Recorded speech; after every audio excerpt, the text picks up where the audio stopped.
Cursed Hollow for game number 1, guys. GFE going to be with the second pick, right? Correct.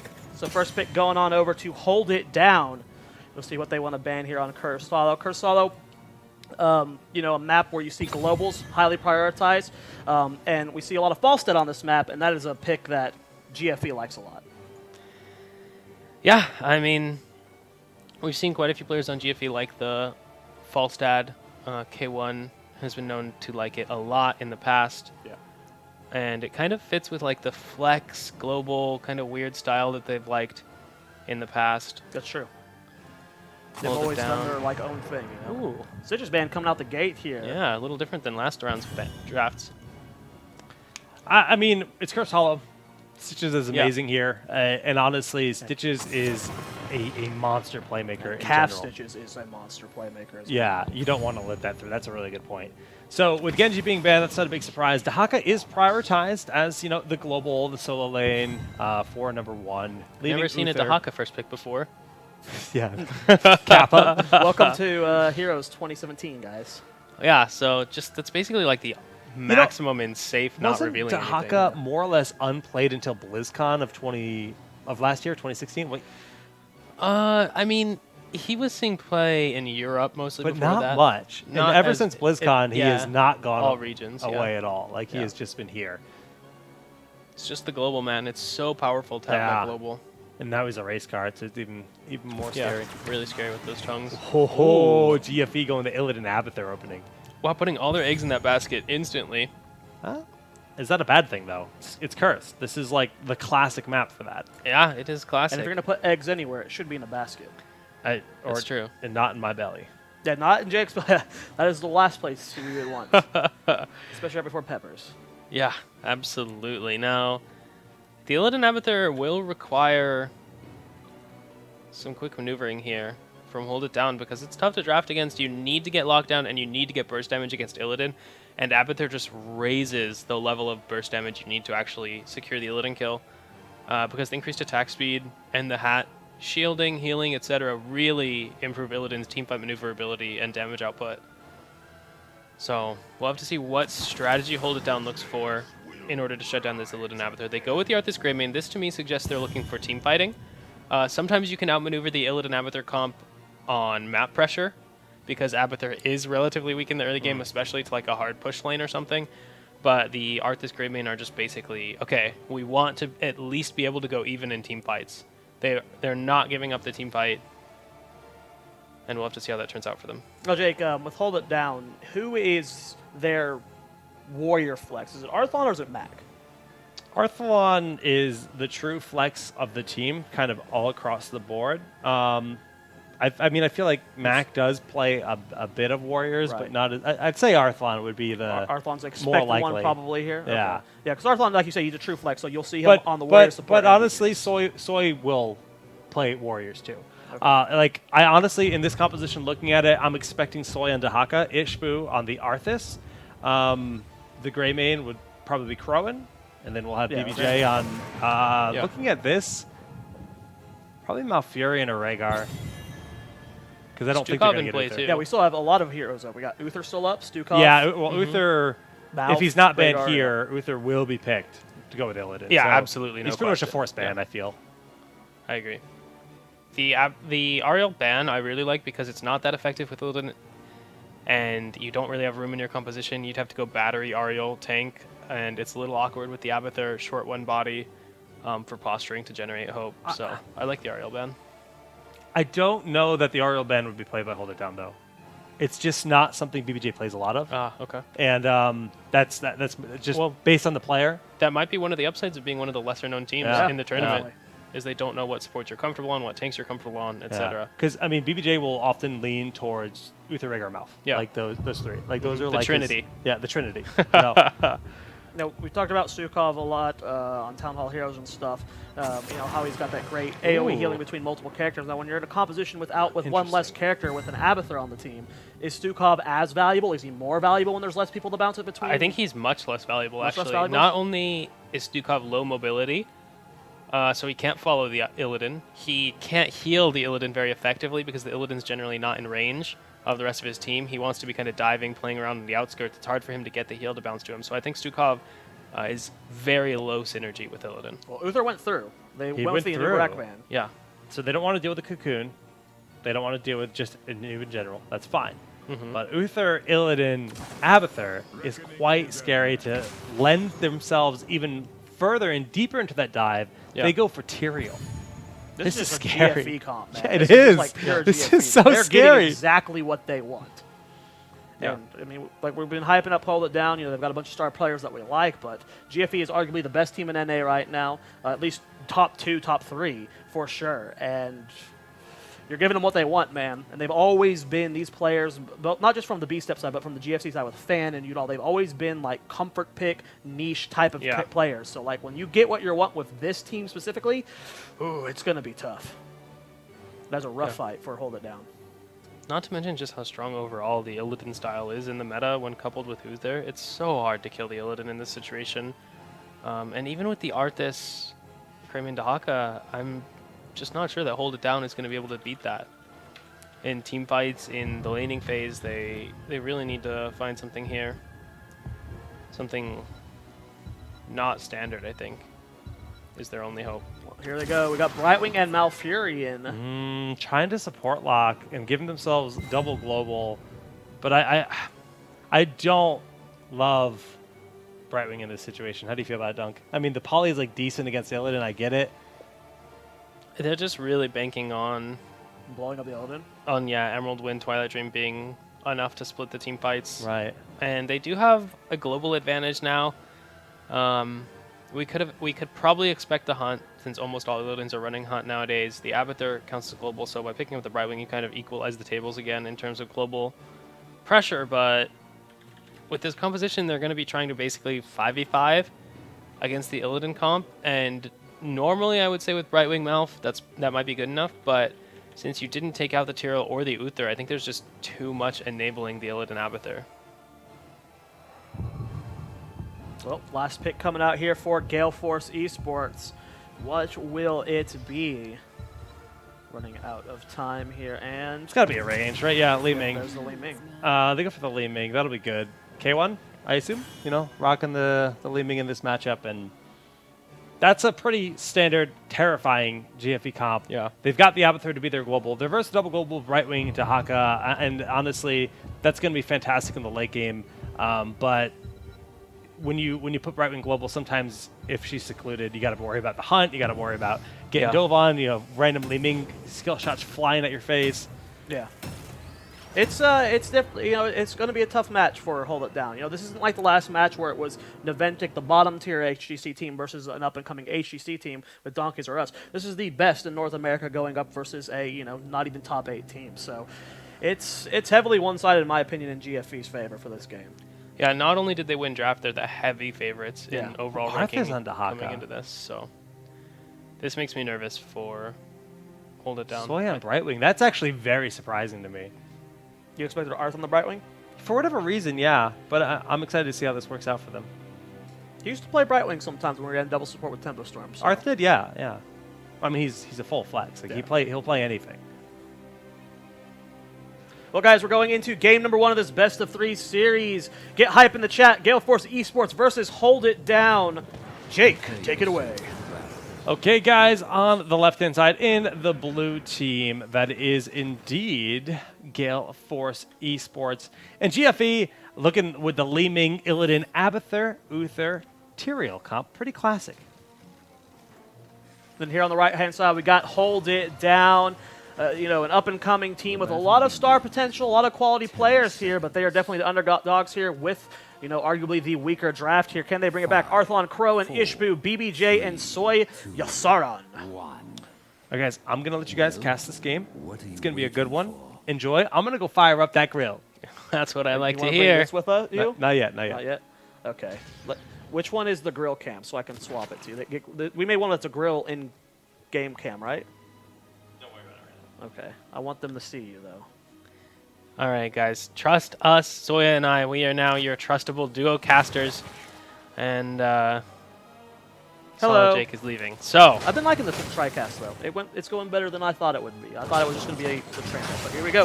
BBJ taking a lot of damage here. They're diving really deep onto him. Root goes down on the King Caffeine, but no kill just yet. Both teams just a little bit prepared for this, but a big push coming out here from GFE in this bottom lane.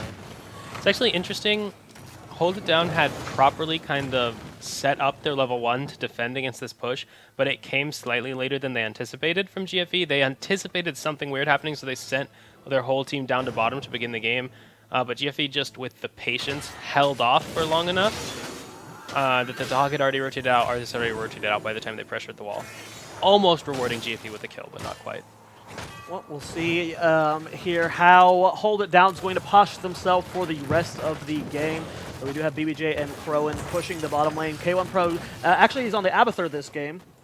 Didn't know that at the start. We were expecting it to be Fan, so Fan and K1 Pro swapping it up a little bit here. In the top lane, we have Arthlon Dahakaing it up. Arthas with the rotation, actually going to catch Uther up there, though. And but Akaface is just going to walk away. I'm watching the wrong cam. I need to watch Miwa's cam, not your cam, Dunk. Yeah, I'm trying to do the... You're doing analysis stuff, right? Yeah, so Arthas on the rotate in a little bit of trouble, but not too much. It's Arthas. Realistically, he probably won't get chased down here, but that's a really, really effective trade for GFE. They've essentially taken Arthas off the map for a couple seconds, but they're not getting perfect soak coverage here with the Abathur. He missed a couple minions top because he was helping the Illidan as they rotate out, but it will give GFE a huge advantage in the tempo of their Siege Giant start. Both teams should have it finished by the time the curse comes up, though. Now, when it comes to the early game, Dunk, is this a bigger advantage for GFE when it comes to the contention of the tributes? Well, I would say that's actually one of the only things GFE's comp kind of struggles at. Leeming is okay at poking tributes, Tyrael's okay at poking tributes, but they kind of have to commit relatively hard in order for GFE to fight in any fashion, which gives a slight edge to Hold It Down on the tributes, especially because of the double support. So while GFE wants to stall for Abathur, they don't have the best comp to stall, and you can see Mike Udall didn't rotate down. I think this is just going to be a fast tribute in favor of Hold It Down because of that. The Dahaka can threaten the global down. But so far, Tyrael Uther and Leeming doing a great job of preventing this cap. I don't think GFE has plans of fighting this. I think their whole plan going into this was just to stall it out. You got the Illidan top lane, you got the Abathur mid, you're just going to soak it out. You got really great stall with the Tyrael poke. You got Akaface from above, just constantly harassing with that wave of light. With the double pressure from Caff and Fan from below, they're really stalling this out. And these Giants top lane are doing work. As they're starting to get that low. Now, it looks like Udall getting a little bit too hypey there, diving that tower, taking a lot of damage. Ishbu still not able to cap this. They are doing an excellent job with this. I'm surprised. The greediness of leaving Arthalon in the top lane is actually really costing them at this point. They haven't been able to cap because they don't have an overwhelming force advantage on the bottom side of the map, so GFE is getting exactly what they want. They're getting top pressure with the Illidan and the Siege Giants. It is kind of countered by Hold It Down's pressure on the bottom side. And Hold It Down might even get a free kill here. That is But did Cap get the cap? You know, it's going to be close. Can they get in range? Oh, yeah, Crow will come up, so he had to get out of there. Yeah. So a kill for the cap, and it should, and a kill and a cap, rather. So I don't think they'll be able to deny this again. Yeah, Cap using Alderan's might. Oh, no, they're still stalling this out with the Leeming from below. They are doing surprisingly well with the stall, and at the same time, Arthlon getting really low on the top, and the drag does connect, but he does have Udall, or the Abathur hat from K1 Pro, and the B-step coming out from Udall. They do end up getting the tribute, though, so for surprisingly how well GFE was stalling that, we still have an experience advantage towards Hold It Down. Yeah, that is surprising. They went pretty even on the bottom side of the map is the thing that's a little bit curious. So while GFE could stall the tribute for a long time, they couldn't completely halt the pressure of the Greymane Siege Giant camp. So it wasn't as one-sided of a trade as it might have looked. Just a well advantage, basically, from top lane to bot lane in comparison. And now GFE is probably going to be starting a similar thing here where they both teams want to get their night camp. Another Illidan Tyrael trying to fight the Arthas. I'm not sure that you want to be standing here and trading with them. Yeah, that was a bit... I don't know what they weren't expecting. The Akaface to rotate up. Even in that 2v2 scenario, that's still a trade I probably would not want to take, but with Akaface rotating up. That was the freest kill on the Brightwing. Ishbu's getting pretty low here. Oh, the hook, or the drag does not end up connecting, and Cat's getting the body block here. It's just Akaface with the Tyrael hat, but yeah, that's enough. 2 kills, yeah, that all came from them just trying to make that trade and ended up with 2 deaths, Dunk. What are your thoughts? Yeah, that's just the Arthas not being familiar with the power difference between an Illidan with an Abathur hat and an Illidan without an Abathur hat. Without the Abathur hat, Illidan does almost nothing in that matchup against Arthas when he's in melee range, but once he has that Abathur hat on him, the attack speed really helps mitigate the slow from Arthas trait, from Arthas Frozen Tempest, and makes the duel more favorable. Now in the bot lane, we see Malfurion getting dived. Illidan basically just ignoring the fort, diving here under Malfurion, tanking it the whole time. Uther and Li Ming. Malf tried to run them in circles, but it just wasn't enough. Is Calf going to scout this out? They are trying to sneak this boss, and he's going for the kill onto Dahaka instead. Now, Arthon should be able to get away from this Tyrael, even if K1 Pro gives him the Abathur. Ooh, this might... Can the Abathur hat be enough? Now, they're going to get this boss. Yeah, Calf's not going to be able to kill that. So they got the boss. Everyone's got 10 now. Yeah, and this boss is free pressure on the top lane in favor of Hold It Down. This tribute puts them in a good position. The timing on the tribute was really favorable for them. It gave them enough time to go heal after boss and position on map however they wanted. It looks like they're electing to completely give up the tribute, and they're going to go for bottom side, maybe get a pick, look for the boss. They don't want to contest that tribute at all. They're willing to give up the 2 out of 3 tribute advantage. For double boss. For the double boss, yeah. I like that against Abathur. I think early pressure on the map is so valuable against Abathur. With the forts down, you really diminish his pressure on the map. But here we go, fight happening. King Caffeine diving onto the point. Hunt goes in on the Malfurion. He does not hit anyone with the Quiet Dream. Now the boss does go over to hold it down. Emerald Wind used from Sawyer Yasarin, and it looks like the Sanctuary just barely connects. Divine Shield used on Akaface himself there. Nice ult coming out from Oriole. Will it be enough to keep this team alive, though? Ishbu's going to fall. Dahaka's going to fall. K1 Pro on that Abathur clone, chasing down Crow, and King Caffeine's above him and very low. Will Caff go down? No, he ends up surviving there. A 3-for-0 exchange here, but you've lost your fort top boss. You're going to lose this bottom fort. Does GFE still come out ahead in this exchange? GFE... Okay, if GFE could get that whole do-over again, I don't think they would be happy saying, okay, you can have the boss, we'll take 3 kills. It's just not ideal for them. They really would have liked to be able to commit to the top boss defense, not take so much damage on their bottom fort. But getting 3 kills in trade is good enough that I think they're still comfortable in the game. Well, Arthon's going to try capping this here. Now, this is a curse for GFE if they can get this. They're at 2 tributes here. Abathur's going to do the best he can to keep soaking to get them closer to 13. Arthon about to get that cap there. Nice interrupt there from Akaface. And we do see that. That is a very dead Crow in there. He gets blown up there. Greyman going to be the first to fall here. Emerald Wind putting King Caffeine down in that corner. But Michael Udall is chasing BBJ all the way to death there with that Abathur hat. Caffeine was going to go for a chase at the top lane, but 2-for-0 exchange here. That's going to be a curse as well. Yeah. But something we didn't talk about is that with this composition, you don't have that super tanky front line. Wow, actually, Udall is going to recommit to this. Polymorph goes down on him, but he still has the Abathur hat, and Akaface does have Divine Shield. Will Udall be willing to go over the wall for this? I think that would be a little bit crazy, but there goes King Caffeine over the wall as well with K1 Pro on that Illidan clone. The Hunt goes down to Sawyer Sarn. He's going to fall there, getting the kill on the Brightwing. Crowin getting very low as well. There's the Sanctuary, and this 4-man squad over the wall is doing work. Look at Akaface just slapping at the wall. He wants to save his team, but he can't. He hasn't even had half HP. Yeah, GFE really taking a lot of advantage here out of this curse. They've got so much pressure on the map now. The entire fort on the bottom side dead for Hold It Down. Mid fort's going down. Bot keep walls under pressure. Not to mention all the value they're getting on the top side, putting so much pressure onto Hold It Down. The Sanctifications have been absolutely perfect this game.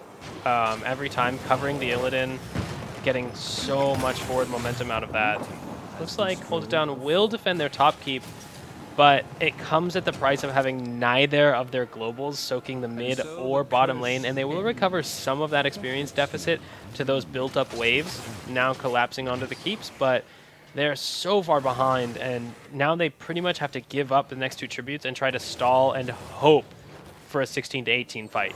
That was fun. That was a fun little fight there from them. I like how they knew with the sanctification, with material support, right? You know, with quotation marks support, they didn't need Akaface in that fight. I mean, that was just a very well executed fight from GFE here. Now, something we didn't talk about, we don't have the cursed bullet this game, as you don't really have that beefy front line. We're seeing the go for the throat, but what we're seeing is Crowan using that every fight.